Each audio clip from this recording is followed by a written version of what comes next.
Today, we've got a few folks from PM Studios. It's great to have you all here. Why don't you introduce yourselves? Hi, everyone. My name is Michael Jung. My name is Paul Hartling. And I'm Matthew Jung. And we're from PM Studios, and we're here live on the shelf. Michael, thank you guys. We really appreciate you taking the time to jump in and talk to us a little bit today. I understand that you, Michael, have been a fan of video games since your youth. And I kind of want to pose this question to everybody because we're a couple of old guys with fading but fond memories of the older generation of games. So tell us each, what are some of your early memories that put you in love with video games? So I guess, I was playing since I was probably like 4 or 5 years old, and it was before the NES. My dad used to take me to the arcades like all the time. One day, he came home, opened the garage, and then he told me to open the minivan, and there was an arcade machine inside. So I was like, oh my God. And so he bought me a Galaga machine when I was a little kid, and he just knew I was really into video games, and my dad was a young guy, so he was fully supporting it. When the Nintendo came out, I saw a commercial, I wanted it. He took me to go buy that thing. He would take me to Toys R Us every weekend and buy me a game or two every week. So I kind of really grew up just loving this thing and being obsessed with it. I must say I probably have a ton of memories, but some of my favorite ones were when I first got the Nintendo. I got it with Kung Fu and Gyromite. So I was super happy to start playing with those kind of things. One of my favorite ones was, of course, Zelda. So I played Zelda and just completely became a fan ever since. What about you other guys? What do you remember the most? So I really remember the Genesis and Super Nintendo days. Growing up with just both parents, I got the ability to play both. And then when I got a little bit older, I traded everything in, right? So I traded in a Super Nintendo, Genesis, Game Gear, my Game Boy. When the PlayStation first came out, traded it all into FuncoLand and got the PlayStation day one. From there, I fell in love with, the technology and everything like that. So I kind of just stayed with PlayStation, I guess, from there to PlayStation 2, PlayStation 3, and 4 and up. I got to jump in and say, trading that stuff in now, when you look back, it kind of breaks your heart a little bit to think that you traded in. Yeah, and I tell all my friends that, and they just have no idea why. But I don't remember how much the PlayStation was when it came out, but I remember everything I traded in equaled just the perfect amount for a PlayStation and like a game. But like now I look back and I'm like, oh man, like I really want to box Genesis again, or like I really want to box Sega Genesis. And so I mean, I can easily buy those stuff, but like, yeah, it was a different move on my part. So how did that love of gaming translate into a profession for you guys? Was it always a goal to work in the industry? For me, so as soon as I graduated from high school, my first job was at EB Games in Los Angeles. So I, kind of really didn't know the game industry that well. I just really wanted to be around it. So I got a job at EB Games. I always thought and assumed that video games were kind of made in Japan. So I didn't really get how everything worked. But then as I was working at the store, I saw some of the developers come in and, because they were always buying the games from us. So I started talking to them and I started realizing everything, and actually wanted to make films first. I went into films, but then I got scouted by a game company. So kind of before the esports boom in the late 90s, I did win a couple video game tournaments for Tekken Tag and Daytona USA at the arcade and Street Racing Syndicate. So I got scouted. I went to go work for a game company called UFO Interactive Games. And that's when I kind of started to, realize how this industry worked. I learned everything there, and I realized I could do everything but kind of by myself, and I wanted to make these games. So I left, and with a few other people, we started to try developing games for the PSP. And that's when this game called DJ Max came out. And that's pretty much how I got my start. It was a little bit of a different journey from, I guess, a lot of other developers these days, because at that time, I was actually still trying to make arcade games. So there weren't really online games yet. I wanted to make arcade games, and then I had to relocate to Korea for a little bit.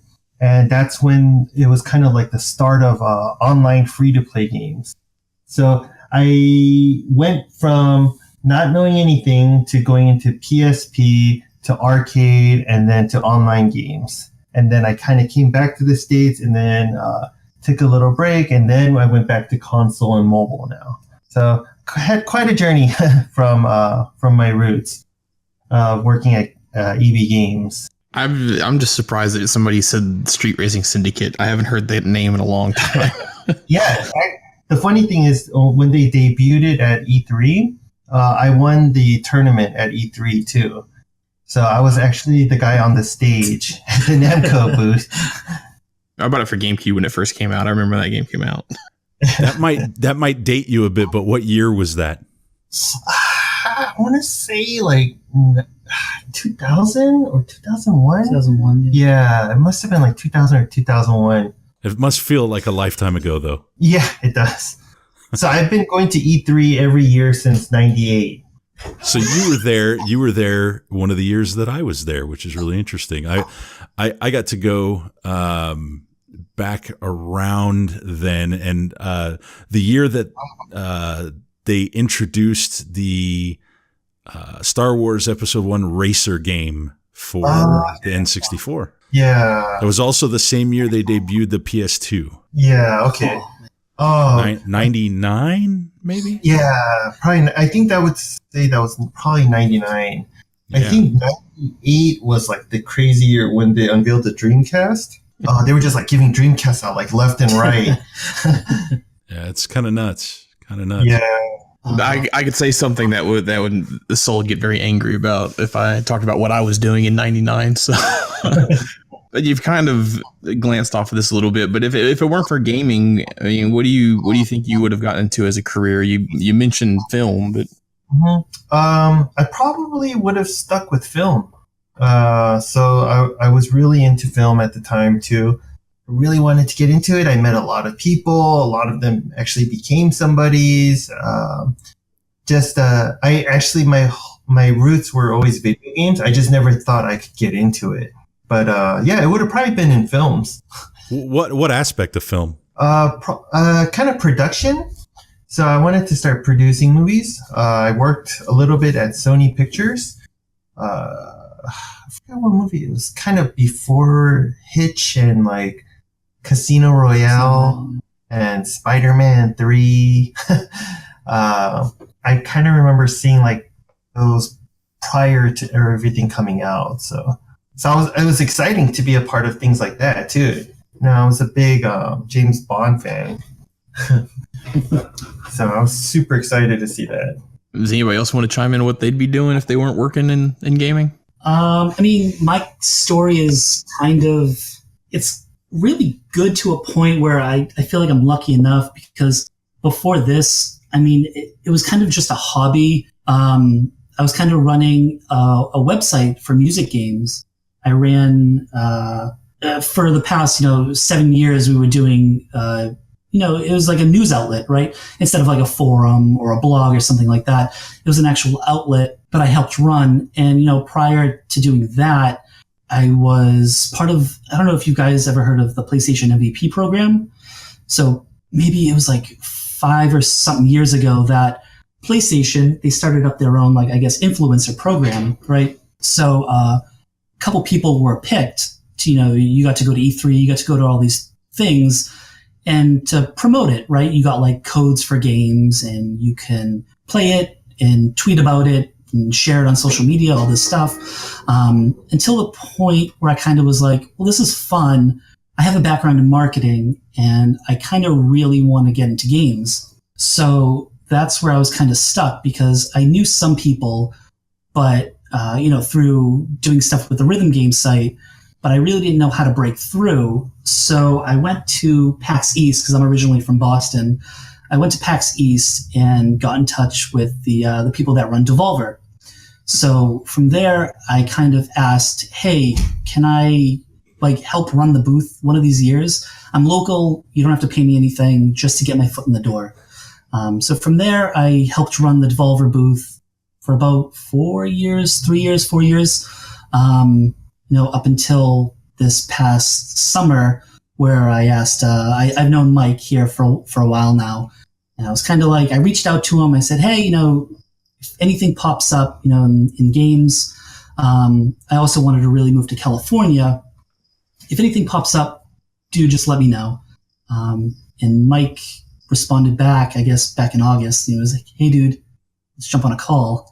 And from there, it was kind of welcoming me into PM Studios, which is great. PM has a big history with rhythm games, and I fit in very well here. So it kind of worked out for Paul. He was working in hospital stuff, right? Oh, yeah. Hospital equipment? Yeah, no, it was before this, I was working as, just a normal job trying to find something else. And it was in home energy.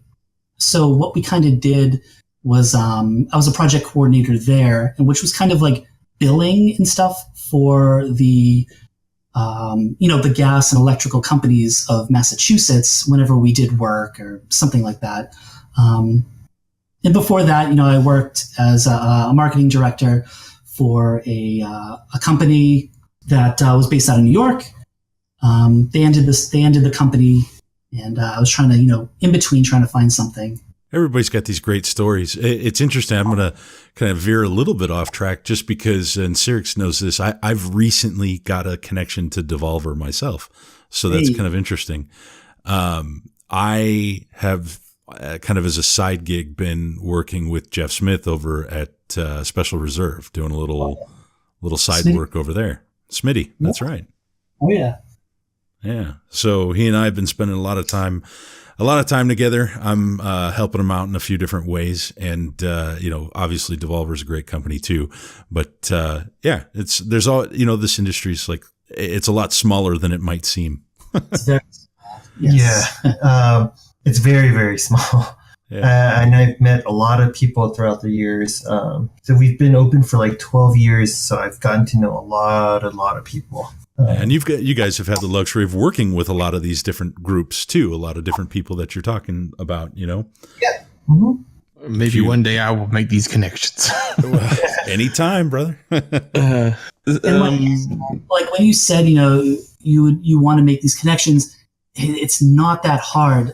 I went into thinking this, that damn, it's tough talking to people, but man, with social media and stuff like that, you just got to go out there. I don't know. For the PAX that Devolver was there, right? I had an exhibitor badge because I was helping out a friend at the Indie Mega booth, and Devolver was setting up, and I just walked over, hey, I'm Paul, and just introduced myself, and the rest with that is kind of history. And then from there, I kind of knew that, hey, just reaching out to people is the easiest thing you can do. I always say, it's a 50-50 shot. If somebody talks to you or they don't. Yeah, it sometimes works out, sometimes doesn't. You just keep on making connections on the way like that. And that's what I kind of did. Yeah, and that's essentially how we together have started this gig, where we like to talk to people and kind of, bring something, because we feel that we bring something a little different to interviews than you might see in a lot of spots. Everybody's so focused on the quick blurb and the hottest thing. And we want to talk about that too. And we'll get to that. That'll be a part of this. But, we want backstory. We want depth. We want, a connection. We want to share with the listeners that are listening right now, something that maybe they wouldn't hear otherwise if they took the time to listen. And sure, we're not huge, but maybe people eventually get a chance to hear something that they've never heard before in a story that they can relate to. So, what you guys are sharing today, I'm sure a lot of our listeners are very interested in. I know a lot of especially the ones on the Discord, are massive fans of PM Studios. So when we told them we were talking to you guys, they freaked out. Yeah, they freaked out a little bit. Oh, cool. That's awesome. Let's get back to video games. Yeah. Do you have a preferred platform to work with or play on? I mean, we always worked with PlayStation first, right? So we debuted with PSP, and we've never really done anything outside of PlayStation until Switch. Secretly, we were working on like the 3DS, the Xbox 360 back in the days. But for all our releases, it's generally been like PlayStation related. And then I'm kind of a big gamer and game collector. So I'm pretty much obsessed with PlayStation trophies. So I kind of like to play all my stuff on the PlayStation as much as I can. I've gotten like 250 platinum trophies. So that's wonderful. Yeah, I keep it going there. I like how you said secretly when I can go to your website, though, and see that you've worked on those other platforms. Yeah. But now, we've kind of opened it up. And then Switch obviously has been really good to us. We love the Xbox too. It's just we haven't been able to get much stuff out for it. But yeah, we work with everything. But yeah, I would have to say, I guess, in terms of recent, it's been a lot of Switch and some mobile stuff. Yeah, mobile's just growing like wildfire. I mean, it's a different crowd, I think. But you mentioned earlier the time you spent at UFO Interactive, kind of at the beginning there. What was significant about that short time? So I mean, the good thing, right, was that it was a small company. So I literally got to learn everything, like from the beginning to the end, right? So I was like, oh, wow. It's almost like a movie. You want to make a game, you get a group of people, right? Programmers, you get artists, a designer, a sound guy, and you start putting your ideas and your thoughts together, and then you just finish the game. Then, my boss then would always teach me that, like, it's really, that's kind of when the Wii was coming out and the DS, and he was like, it's all about like the packaging. So like the people come into the stores, there's going to be a lot of people who don't know about games. And I guess kind of before the Wii, and when the Wii was kind of coming out, it was that type of market where people who weren't used to buying games were now going to like a Walmart and Target and seeing something on the shelf. And that image that they see on the package would be like, oh, okay, I get what this game is and I want to buy it, right? Before like this huge internet boom and mobile stuff.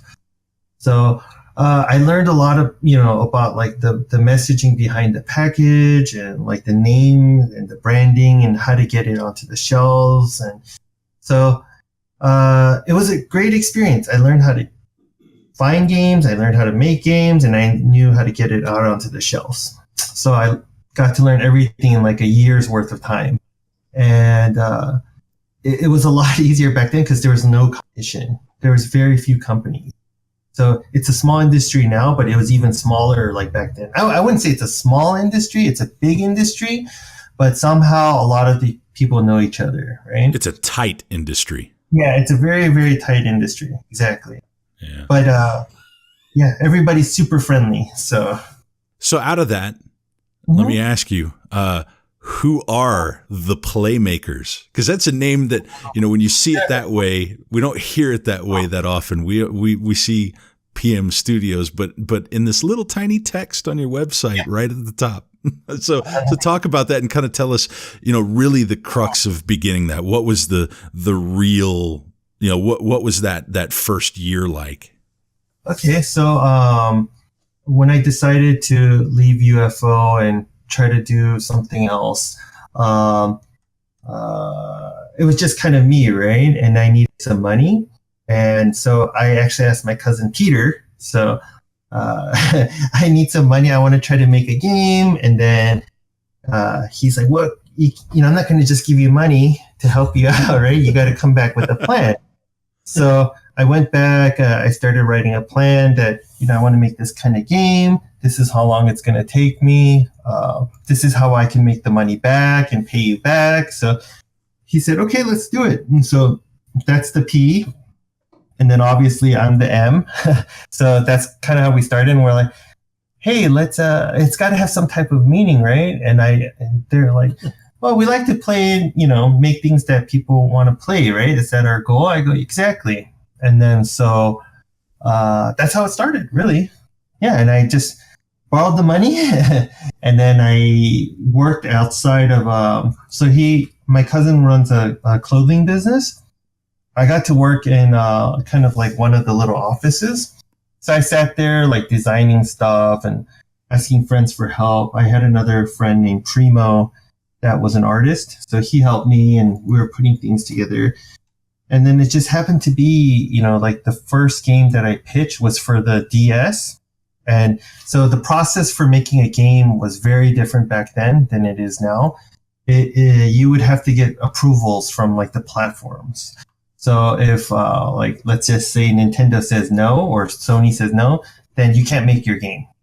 And it's really hard to get a license back then too, right? They're not going to just give out kids and access to everyone. So I really had to put together a whole plan and how I was going to get this thing out, and if I had money or not to even manufacture games. There was no digital back then, again, so I had to prove that I was going to be able to manufacture these games and then show them a plan. And then, so I wanted to go with Nintendo and I got shot down.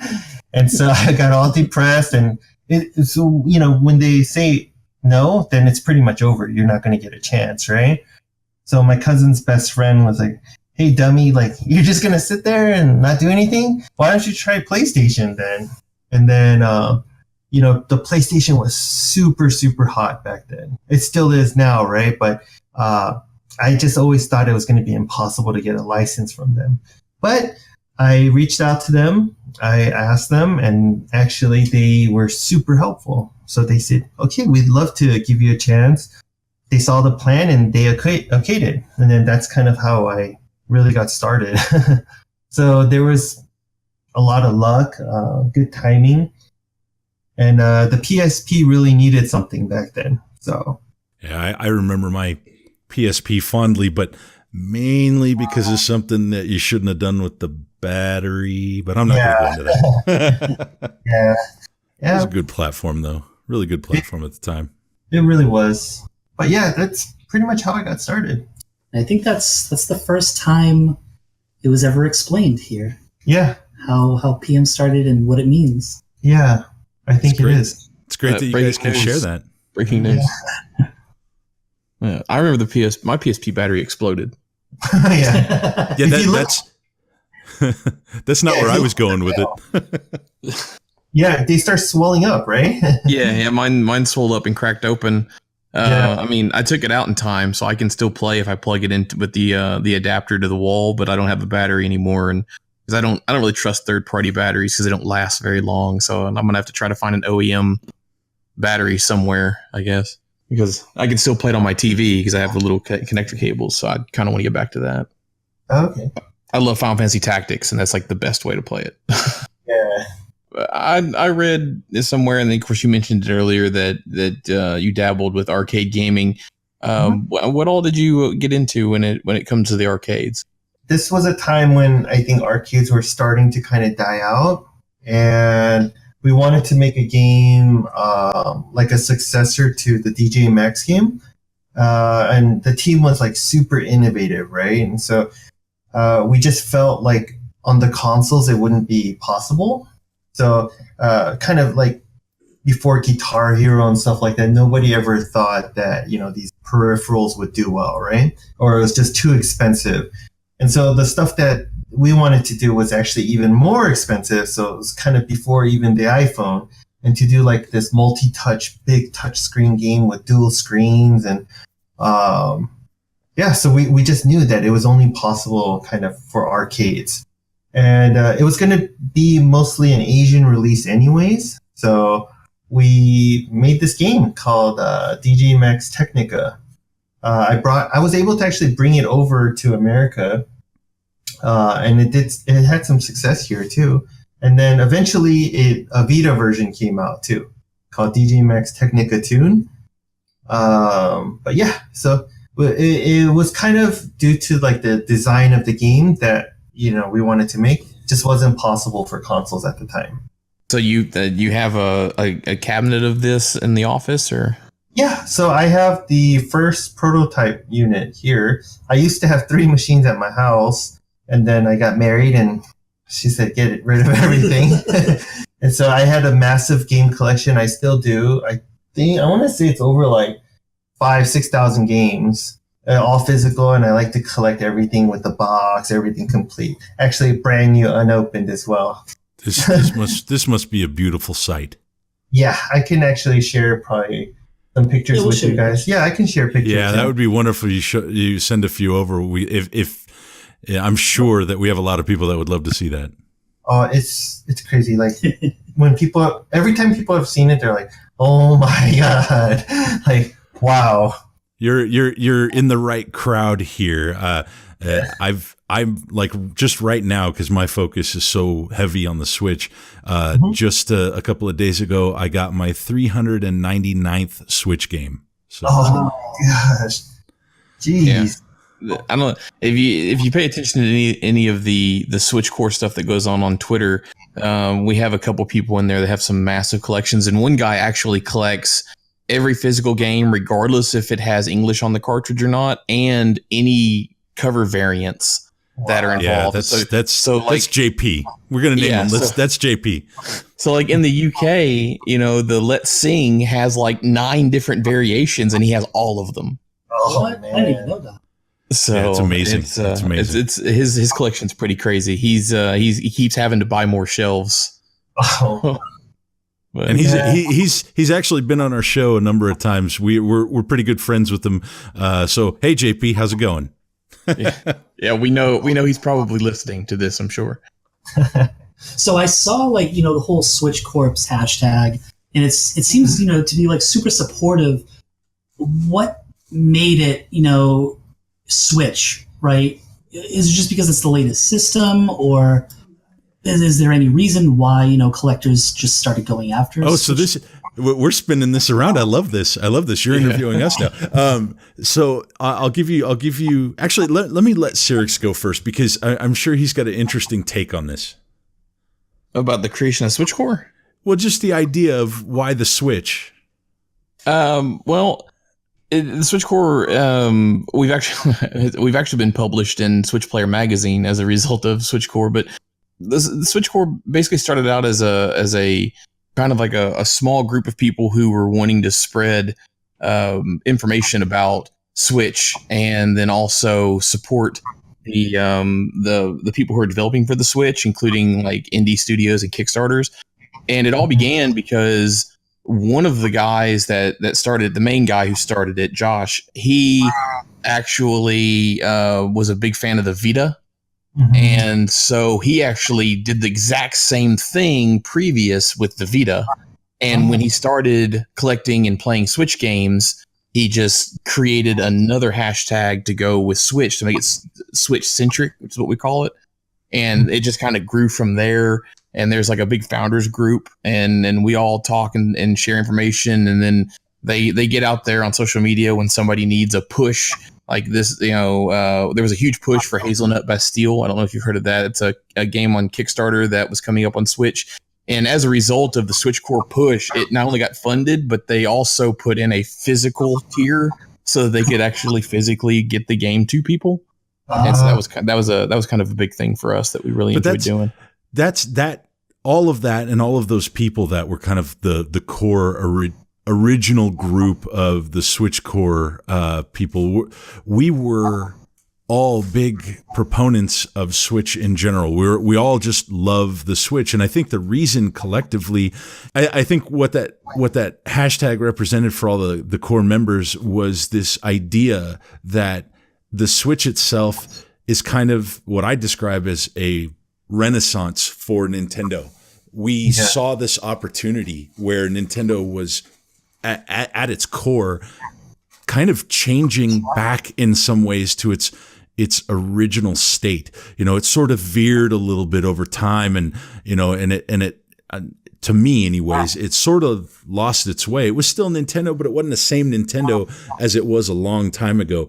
And for some reason, this innovation, the format, the hybrid format, the type of games they were working on, the type of games and third-party developers that were coming on board, lots of additional publishers, sort of made it feel like Nintendo of old in a new way. And so for me personally, and I think for a lot of these collectors that are in such love with the system, they saw something that they could just fall in love with again and really wanted to go and own these. Plus, I think we're at a convergence point in time where physical is, maybe going to see a little bit of a slowdown. And this might be one of the last gasps of owning cartridges, especially. That's the other big thing. These weren't discs. This wasn't digital. This was a cartridge. And, we haven't had that on a main console for Nintendo in a little while. They had moved to disc. So this is kind of that whole Renaissance feel, right? You get a chip in your hand, you stick it in, and off you go. And we've seen some amazing games from everybody. So you want to know why? There's a lot of reasons why, but for me, it feels like Nintendo of old mixed with Nintendo of new, and that's a great feeling. Yeah, I think you guys really nailed it. Yeah, I've been really impressed with, especially like the first party games. I told you I beat everything, right? It's crazy. The game, I sometimes like Mario Odyssey, Zelda, I just don't know how they made it. So amazing. They're vast and huge, but yet really personal and connect. They allow you to connect with it. So yeah, exactly. Yeah, they're truly the Switch core really took off too with the especially with JP. Like every Tuesday is like new game day, and JP always posts his pickups from like Best Buy, and Best Buy is actually starting to respond to him every week about his pickups. So it's getting pretty crazy that Best Buy is even using the hashtag now.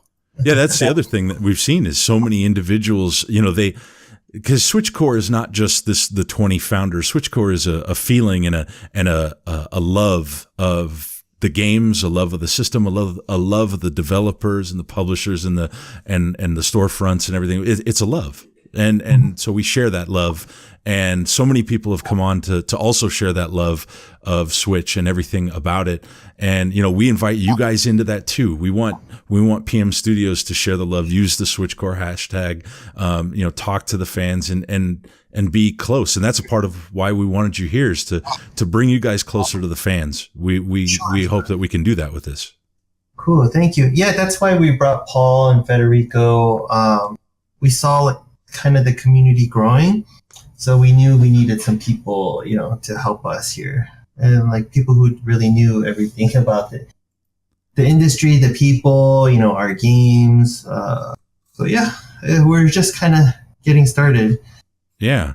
Now I know we've got this big looming topic about what PM Studios is famous for, but I think Cyrix has one really good question for you before we dive into that. Oh, you like this? You like this question? I do. I do too. All right. So in our research, you guys have worked in mobile. Mm-hmm. So what was the most fun mobile game that you worked on, and why is it Barbie Fashionistas?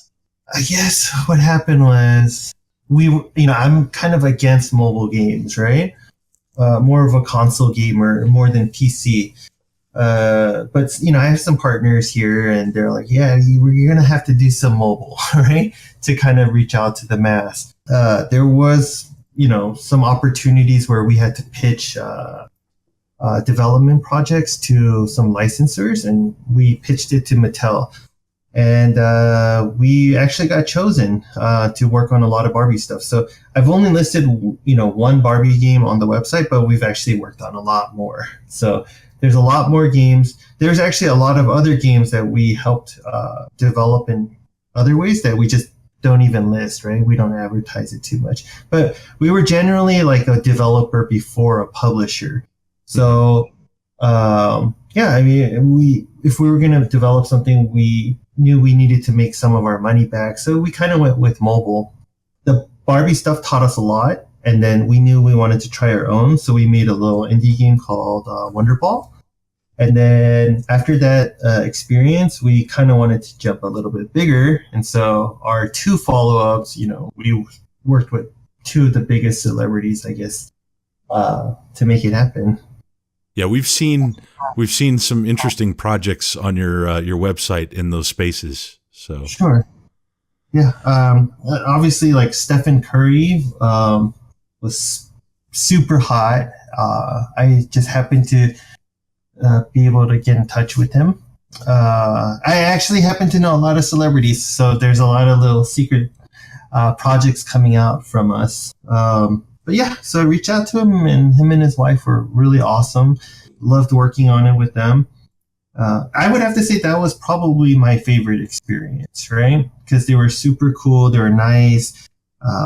This game was kind of about their family and like their hashtag, and kind of they were just coming out and like, you know, blowing up. So I got to be a part of that. The Barbie one I really liked too, because that was like one of my first experience. And then I just like to give you a hard time about Barbie as well. Yeah. It's not like I don't like Justin Bieber. Those guys are super cool too. But you know, I just got used to it, and then that one was a little different. All right. So it's clear though from the background and all the rhythm games that PM Studios has been involved in, that it's just a given that if there's a rhythm game that's coming out, say in the Asian market, that the rest of the crowd out here, the fans are kind of like turn their head and look over at PM Studios like, you guys bringing this over here? You bringing that?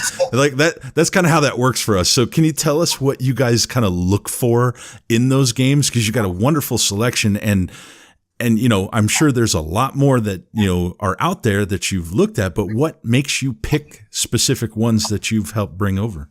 Sure. So like the DJ Max and the Super Beat stuff, that was kind of all our internal projects. Some of it had to do with timing. So Deemo, for the Vita.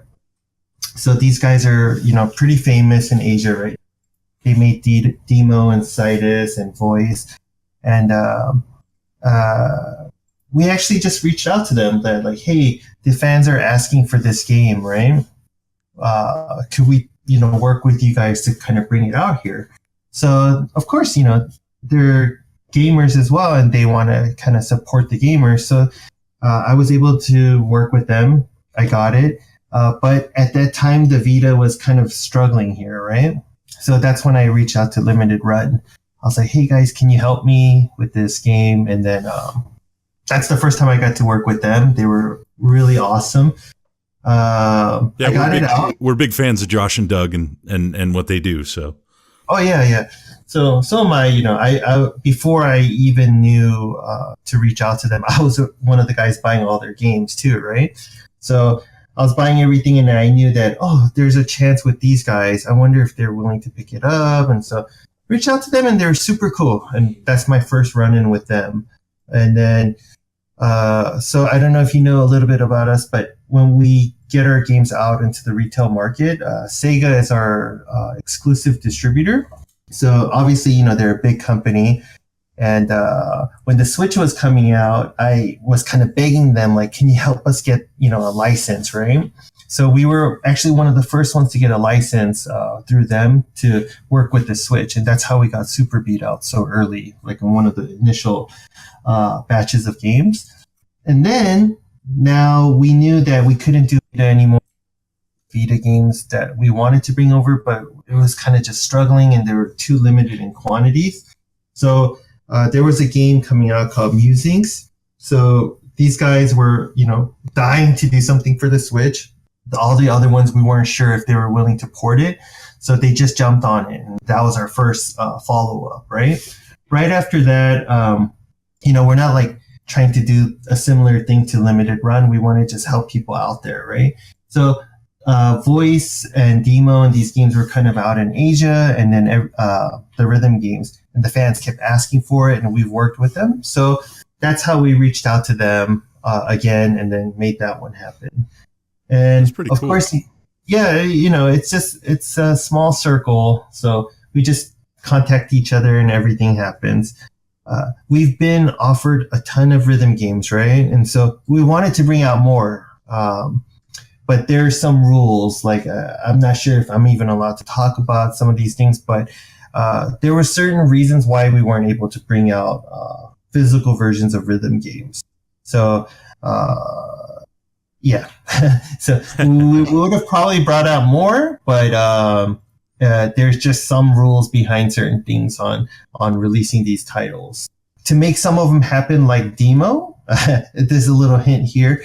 We had to patch it and include a feature in for it to be a physical version. Sure. Yeah. So that's how we were able to make that one happen. And I think I'm gonna ask some stuff kind of out of the order that I had, just because you kind of dove into that a little bit here, because you know, when you brought Deemo out, that took advantage of the Labo piano, and everybody sort of looked at that and went, "Wow, that's kind of amazing."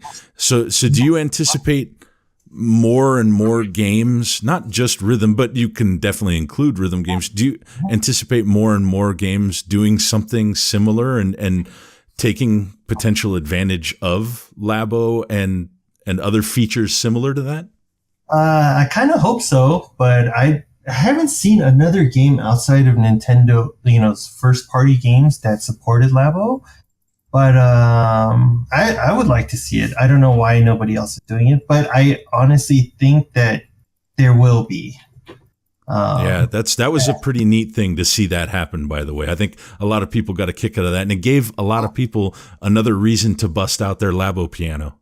Yeah. And I think we built it here at the office to try it, and man, we were freaking out. Like, we all got traded turns trying it out, and we were just blown away at how well it worked. Yeah. So, I mean, we did a test run, right? And we got to see it first, and we're like, oh, wow, this is cool. We have to try to promote this somehow and push it. And hopefully, it gives people another reason to pick up the game. But yeah.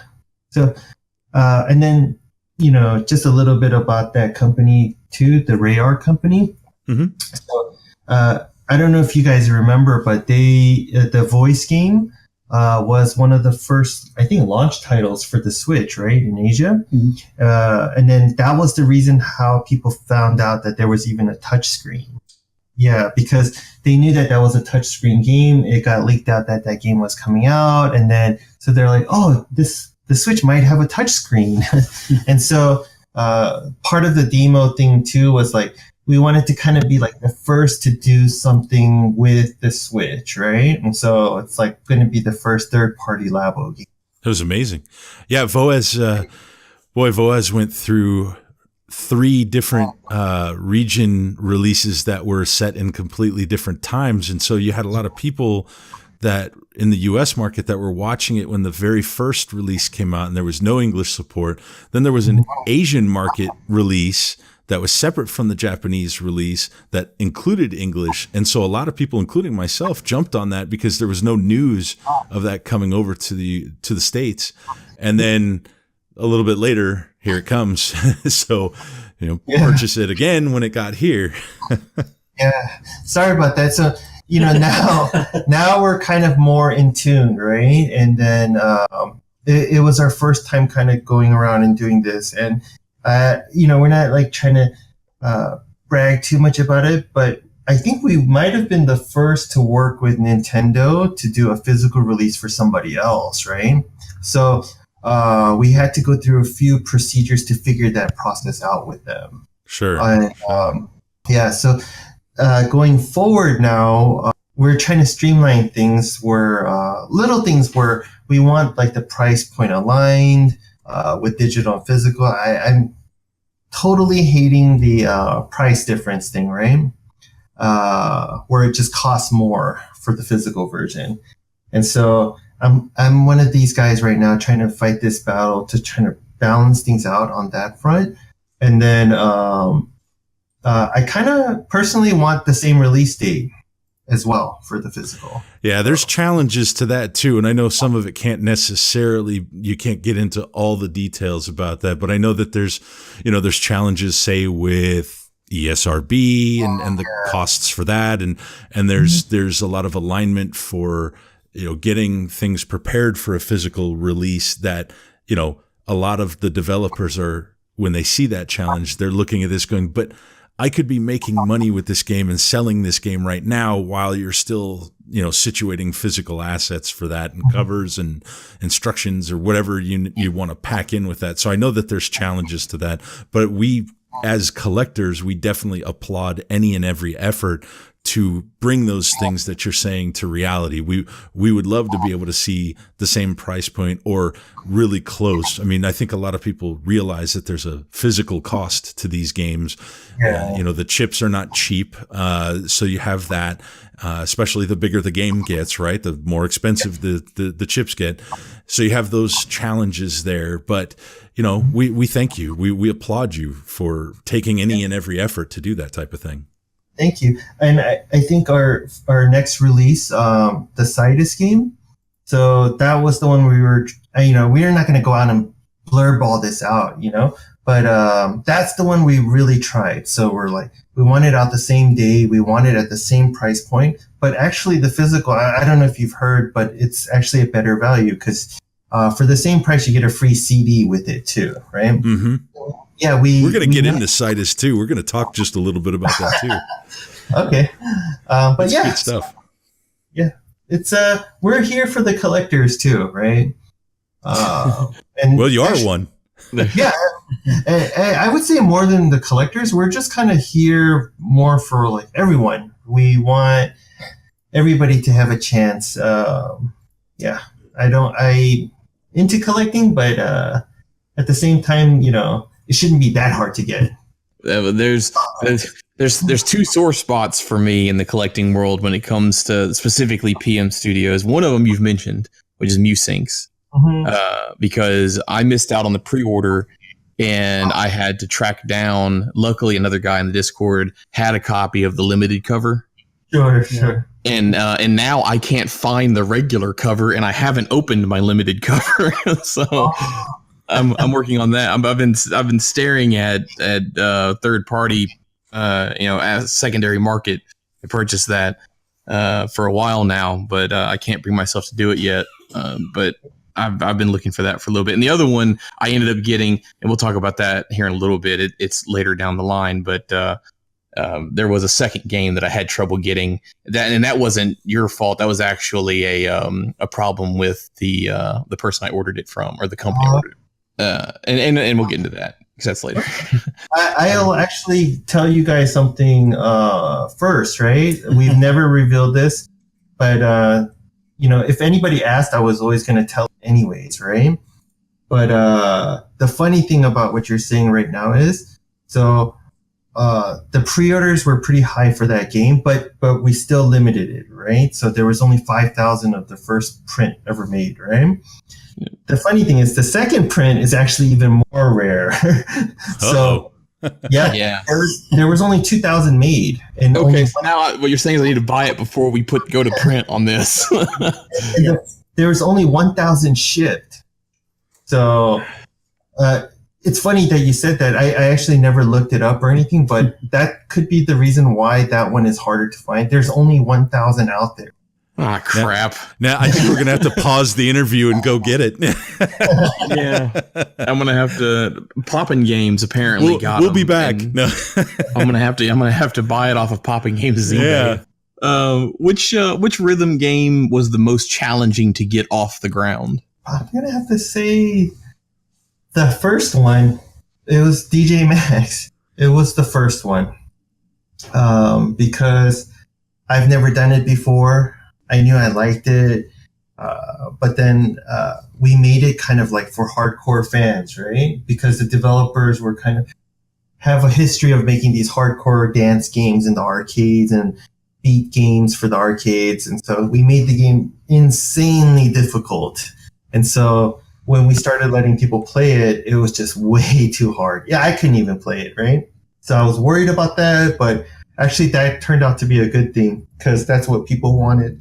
So, yeah, there's some really insane videos out there of people that play these specific style of games that just they blow my mind. Yeah, it's crazy. I mean, that's how we find our QA testers. we watch videos of them or we see them at the arcades and go, hey, you need a job, and then that's how we hire them. That's crazy. That's absolutely crazy. So, are there when we talk about these music-based games, because we know what kind of has to go into that, we were curious if there was any complexities or interesting challenges with the licensing when you go to publish music-based games. Yeah, it's been tough. So sometimes we like to work with just a label to kind of streamline it one way. We just pay one company a guarantee or royalties. I guess that's really it. It's hard. I've been working with like people like Justin Bieber now, right? It's a really hard process. Like the music industry is very, very, very old school. And so there's tons of old rules that were set in place. So you kind of have like 100 people can own one song, and you have to get all 100 people to approve it before you can use that song. So it's a pretty crazy process. Does that add time to the whole process? Yeah, we know. So we'll most likely go and say, what's the fastest and easiest ones we can get first, right? And then what's like the ones that you guys would recommend, but it could take longer. So we just look at them all and we try to do everything at once. And then we assume that we're going to get it. So we start making the game based off of that. Mm-hmm. If we don't get it, then, that's when we beg it. Do you have a favorite rhythm game? Like, even if it's not one that you've put out, you have a favorite one in mind? Yeah, I actually do. And this is kind of the game that inspired me to want to really make games. And it's funny that it's a rhythm game, but it's not a hardcore rhythm game. But it's something I played and I just really started zoning out with, right? And I've been obsessed with the developer ever since. And it's Luminous. Oh, or yes. I don't know if it's called Lumens. Yeah, but that game has really played like an important role in my life and I guess my career. So I'm super inspired by that guy. And I just loved how even like Tetris, he would take a game like that and make it his own game with his own identity. And VOEZ, and I loved Child of Eden. I wish it did better. Luminous remaster that's on the Switch is just begging for a physical release. I'm just saying. I know. I wish I would love to work with that guy. I would beg him. So while we're on the topic of music, what are some of your guys' favorites? What do you listen to? I listen to everything. I'm more of like a hip hop and pop kind of guy, and I like electronic music too. I make a lot of those kind of games, so I'm always around that. But these days, I listen to everything now because we are making some new stuff, confidentially. So I don't want to be biased towards a certain person or a certain type of song. So I've been listening to all types of songs. And for me, it's mostly hip hop. I grew up skateboarding, so like heavy metal, thrash metal, punk was had a small piece of my childhood heart. I listen to all types of music other than country. I can't do that at all. But what? Yeah, you don't like country? No, not country, man. Me either, so that's okay. Well, I live in Kentucky and I hate country. So. Oh, there you go. And I've been to the Grand Ole Opry like 3 times. Yeah, I'd say hip hop and rap, even though 90s, late 80s, 90s hip hop is still some of the best. But I still like to go to a metal show or like a punk show or a ska show.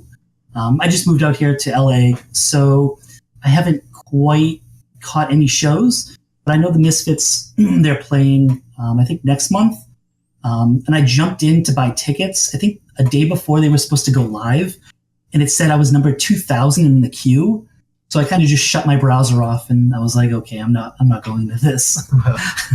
Yeah, I'm originally from the Southern California area. I don't live there anymore. I'm in Indiana now. So, but I mean, 106.7 KROQ, 92.3 The Beat, Yep. Power 106. I could name them all. Yeah, you got it. My favorite band is from Long Beach. Which one? Sublime. Oh, okay. Sublime's Yeah. like my favorite favorite band. Yeah. Nice. Yeah, that's where I grew up. So I'm with you. Oh, Yeah, I'm from Long Beach originally. I don't know. I don't even know where I was going to go with that other than just say, yeah, I know what you're talking about. Any chance he gets to interject that he's from Southern California, he does it. Just Well, you guys are from Southern California, or you're in Southern California. You're not all from Southern California, but you're in Southern California. So it's always fun to connect with people from the area. So so Cytus Alpha comes Yep. out and is coming up in May. Can you tell us a little bit about the game? maybe Paul should. Oh, die. Yeah, Man. you're better than me at this. Oh no, I'm still. So I mean, I really didn't play much of the mobile version, but yes, I'm horrible at explaining. It's a new type of rhythm game. It is. It's new. Where there's there's two colored notes, right? You have a bar that's constantly moving up and down on the screen, right? So depending on if the bar is coming up, your notes are going to be blue, and if it's coming down, they're going to be an orange tint, right? So the whole thing is you just tap the notes when the line when touches hits it. Yeah. Sometimes you would have to hold them. Sometimes you have to drag them. If you play with the controller, you would use the triggers to drag. You would use the buttons to tap them and hold them. Yeah, I mean, you might see similar interfaces now, but it was kind of ahead of its time. Well, this is kind of an HD, almost second version of Cytus, right? Yeah, it's not really a port. It was kind of remade from the ground up, and then we put a lot. Well, that's not us, but the developers put a ton of secrets and goodies in there. One of them was we just announced it, which was like the DJ Max collaboration. So it has a lot of DJ Max stuff in the game. They would kill me if I told you more, but there's a ton of other secrets we haven't announced yet. But yeah, I think it was all the stuff that like fans and players really, really wanted and thought we would never do it, but it's in there. That's great. I think a lot of people are looking forward to this because the visuals on the game and the style of the game is a bit fresh. It's a bit different. So, people that maybe haven't played that original on mobile or, who aren't as familiar and maybe the Switch is even like maybe their first rhythm game experiences came on the Switch. This looks a little different. So I'm going to take you a different direction here. We're getting close to the end here, but there's a few more questions we just have to ask because there's, we do our homework and, Yep. So we came across something that I wanted to ask you about. Can you tell us about Playgrounds and what's how does that diverge from PM Studios? Okay. So I'm kind of glad you asked. Again, I told you we develop a lot of stuff, right? So we've done a lot of stuff for a lot of people that nobody knows about. And I'll give you an example, right? We developed some of the anti-hacking software for PSP, right? To prevent stuff like the battery. So we help do those kind of things. And so I'm really into technology. So I'm not necessarily always just building games and working on game stuff. There was a time when I really got into blockchain. I'm still into it now, right? So I've been meeting a lot of blockchain developers, and I started seeing things where it just completely blew me away, and I truly thought it could be the future of a lot of things. So I'm a guy who absolutely loves video games, right? So I told you, like, I grew up playing them. My dad fully supported me, throughout my childhood, all the way up to now. He saw my little brother getting into it. He sent him to programming and art school since he was in like junior high school. And so he followed in my footsteps. And I really wanted to kind of do something new for video games that I didn't see anybody else doing. and I felt that blockchain was probably the only way to do it. And it was to kind of make a new decentralized ecosystem, right? Where it showed the importance of like the gamers now too. So you see this hierarchy where the publishers are kind of all the way on the top, and then the developers, and then the gamers, right?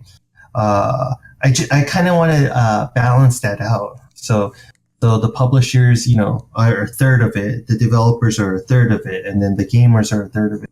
And a good example is kind of Twitch. Like something like Twitch came out, and it kind of showed that gamers were really important, right? So they help push the game, they love the game, stuff like that. So I think it needs to be a little bit more broad than that. So just like people who are playing games and talking about games, people like you guys, just even sharing the hashtag, like everybody deserves some type of piece of this pie.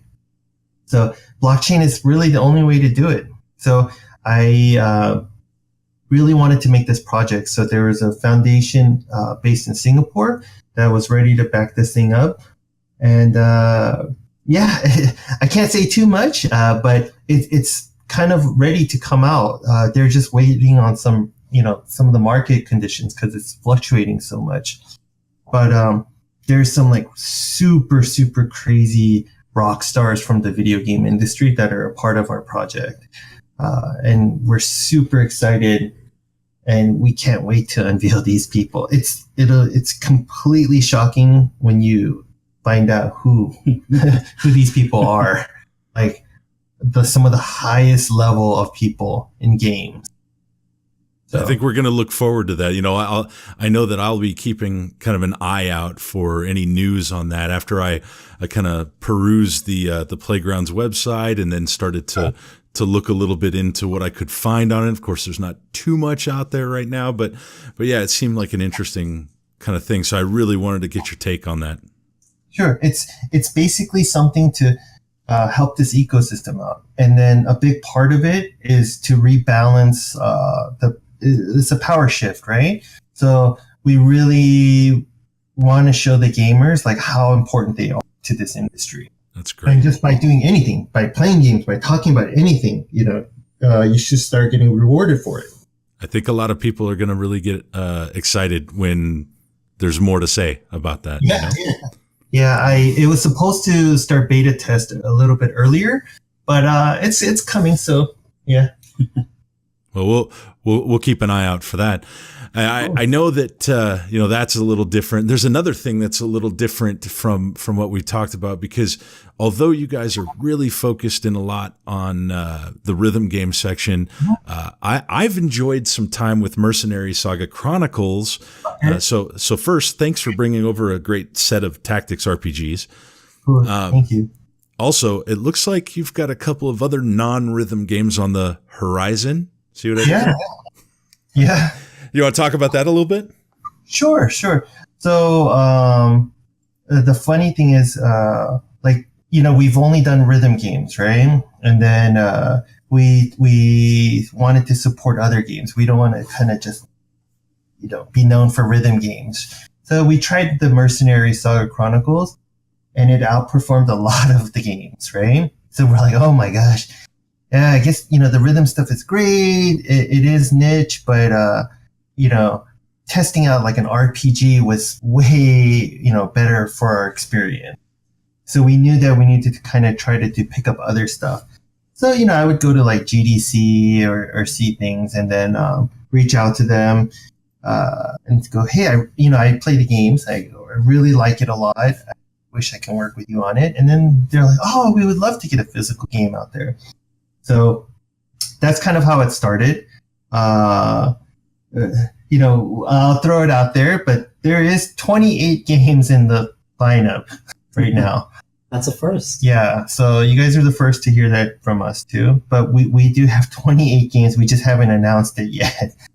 For various platforms. Yeah. So I told you, like, one of our biggest goals is to make sure that it comes out like, the same date, so you don't spend the money twice. So you have the option. If you wanted to buy it digital, then you had that option on day one, right? And if you wanted to buy the physical, you had the option. And then it's sometimes impossible to get the price exactly like the digital. So we want to kind of balance it out with other things, so you don't feel as bad when you purchase it, right? But yeah, so that's some of the reasons why we weren't able to yet until we were able to get it at the price point that we wanted. It's kind of tough. It's really tough for a small company to get a game out into retail for a very low price. Talk a little bit about Horizon Chase Turbo. Sure. So I actually played this game on mobile when it first came out. I loved it. And then I don't know, remember I was talking about earlier, I won Street Racing Syndicate and the Daytona USA. I'm like absolutely in love with arcade racers. So when I saw this game coming out for console, I was like, oh my God, it would be perfect, right? And so after I got to play it, I just absolutely loved it. It reminded me of Outrun, kind of on the Xbox, the first Xbox. And I really wanted to work with it. So I reached out to these guys, and then they made it happen. So I've been playing it a lot, trying to get the Platinum Trophy. It's kind of hard. But yeah, I'm working my way through it. And I hope everyone likes it. So like the console version, it has like a 4-player split screen. It has a lot more stuff than the mobile. It's not even a port of the mobile. It's like a game that was remade for consoles. I personally like the Switch version because you can take it on the go, and then you can split the controllers up and everybody can play it. And it's more of a family game. But personally, I'm playing it on the PlayStation because of the trophies. And I'm not really playing with anybody. I'm kind of playing by myself on that game. So, but yeah, if you're a gamer who wants to play, with your friends and family, then I would get it on the Switch. If you want to just play by yourself, then I would get it probably on the PlayStation. Yeah, it's a classic arcade style racing game. So it's not going to be like your Gran Turismo and stuff like that. So it's a quick pickup game.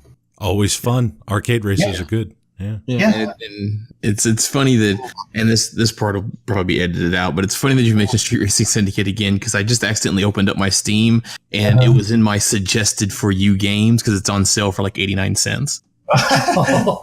So it looks like I'll be playing some Street Racing Syndicate tonight. So since you've hit most genres now with tactics RPG and a rhythm games and you got an arcade racer coming out, when are we going to see a PM Studios fighting game? Soon, because my favorite genre. Well, back then it kind of is still now. Is fighting game. So I told you I was really good at Tekken. I'm super into fighting games. I platinum every fighting game that came out. And hopefully soon. I would say probably in the next month. Within the next month, you're probably gonna hear like four more games from us. Yeah, and they're kind of different. Like I don't think any of the genres. Maybe one of them, but yeah, the other 3 are completely new.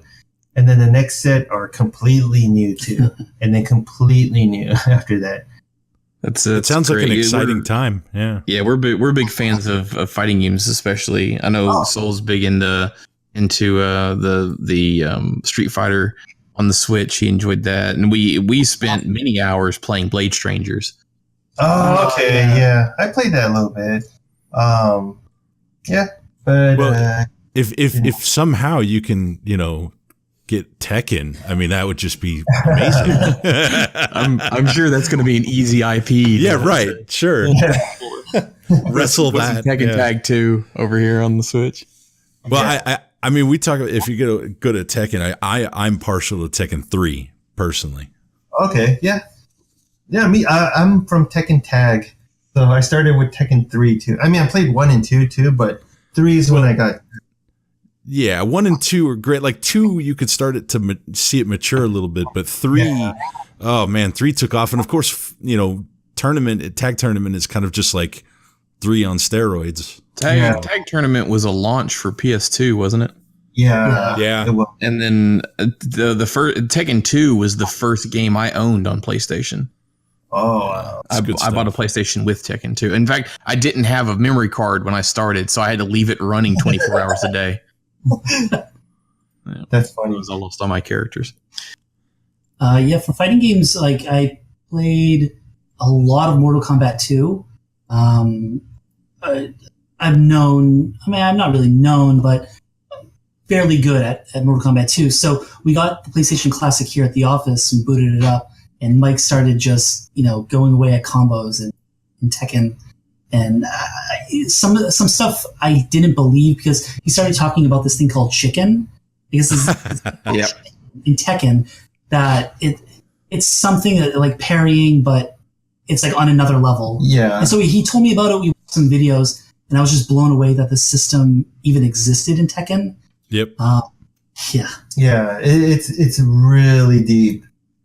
But yeah, you can get nuts on Tekken. I mean, like you can get seriously crazy on playing. Like you can get a deep Tekken game going really easily if you've got a couple of people that know the game. So I remember I was almost in tears that I think Mike told us a story that he was going to an arcade and he saw this dude just doing chicken on everybody, and he's like, that's how somebody is just like so good at the game.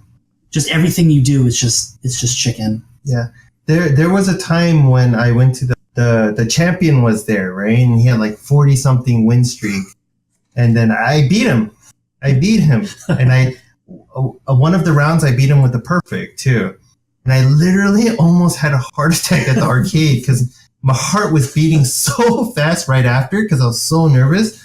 And the guy was so upset. And then he went to go. There was all these people waiting in line. But he wouldn't let them play so he can rematch me. See, as you're saying this, all I'm thinking of is I'm putting my quarter up next. Yeah. You could start off light with Tekken if you were trying to bring it over. You could offer to publish like Tekken bowling. Yeah. Or the volleyball. I'll tell them I'll develop it for you guys for free. There you go. Yeah. Is there a particular genre of game that you haven't published that you're really looking forward to? Like is fighting like the biggest one you're looking forward to, or is there a different one? If I were to do fighting, I'm not like hating on this Switch too much, I would kind of target the PS4 first. I think the crowd that I like is really there for fighting games. Sure. And then I personally enjoy it more on the PlayStation as well, right? Except for Killer Instinct on the Xbox, of course. But if I were to choose a genre, I don't know. I think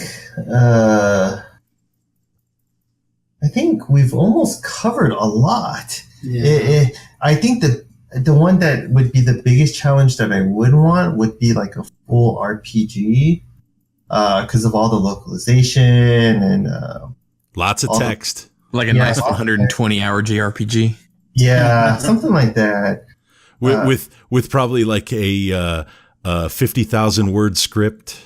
Yeah. And imagine trying to certify that with ESRB. I know. So Paul's getting a taste of it now. It's not easy. I'm helping out a little bit, on the back end, doing all the Sony stuff, and I'm seeing it and dabbling in it, and man, it is a lot. It's a lot. Yeah, it's a lot. Boy, they really, really, really want to make sure that you've written out what's happening in the captures that you send. But I'm not going to go any further into that. I know that they kind of frown about talking about too much of that. But yeah, they're certainly a challenge. Mm-hmm. And Sol and I are available for voiceover work anytime. Yes. Oh, yes. So my final question is, outside of gaming, what other like interests and hobbies do you guys have? So sadly for me, I don't do anything but play video games, right? And watch movies. I cannot watch a TV show anymore. I don't know why. Like I want to films, right? I just absolutely cannot watch a TV show. Like, I can't even get through one episode of a TV show anymore. It's too long, too drawn out. Yeah, I told you I like to get the platinums. I've realized about myself, I like an ending. So, I can tell that they draw it out and it's not going to end, and it's like kind of pointless episodes, and so it's just I just can't enjoy it. So I can't watch TV. And 30 seasons later, The Simpsons is still running. Yeah, I used to watch all of those too, right? But I can't anymore. And the only thing I'll do now is just go watch a movie in the theater with my wife. I just started learning golf like a week ago because everybody wants to play golf these days, or for work everybody wants to play golf, and I look like an idiot. So and I realized that I need some exercise too now. I'm getting old. So, but yeah, I think I'm just too much of a gamer. So you'll see if you log onto the PSN, you're going to see me online, or the Switch or the Xbox. You'll just see me online all day.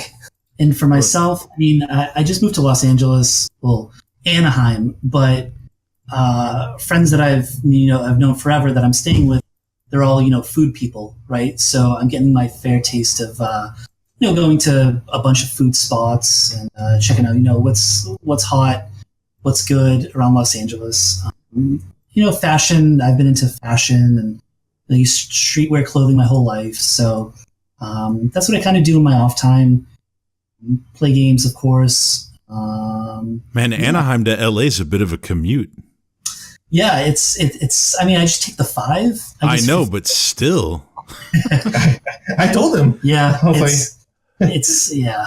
Yeah, I'm gonna throw 2 places out at you though that are in and around the Anaheim area that you got to go to. These like hands down.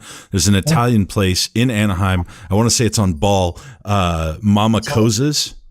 Oh no, Mama Coza's. It's like homemade classic Italian from a family that's been running that restaurant since like the dawn of time.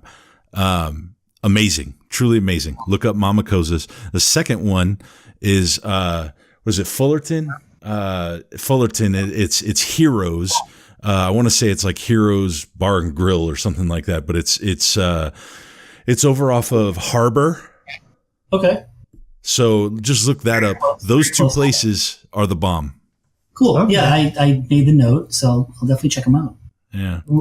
Actually, we're all foodies here too. Yeah. So like we're in downtown LA, and lots of places to eat. It's just showing up like crazy. Like there's a place called Howlin' Rays, and it's like a 3-hour wait every day. And so fun story with Howlin' Rays. So we went and the other kid Matt here, we waited in line because we wanted to get the whole office chicken sandwiches. So I get there and the guy's ringing me in or whatever, and he's like, "Hey, you look familiar." And I'm like, yeah. "No, I just moved here."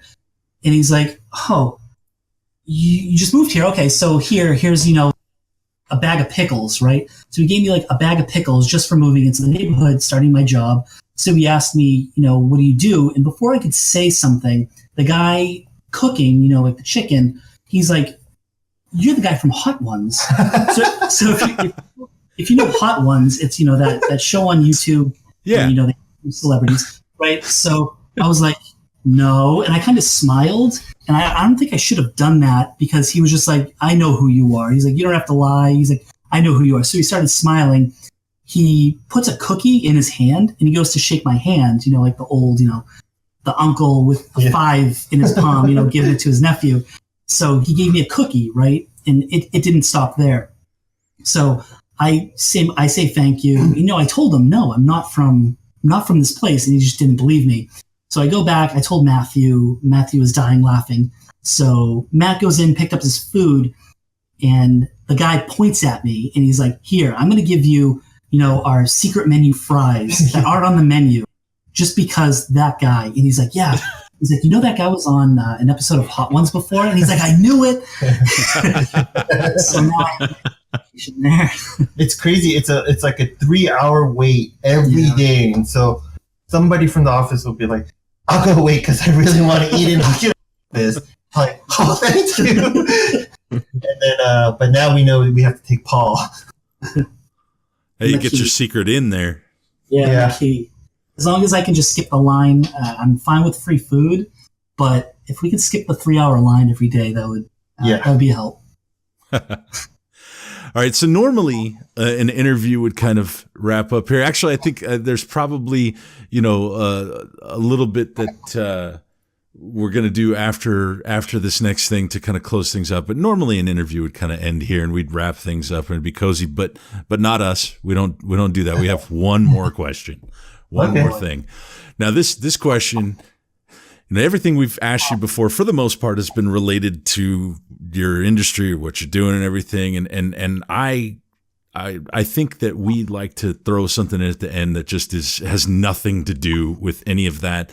And it's specific for Michael just because I think he's going to have a very specific answer for this. Sure. What in the world is a banana slug? So I went to UC Santa Cruz, and I was like, what is that, right? And the funny thing is, I walk around, it's very foresty there, right? There's a lot of caves and mud everywhere.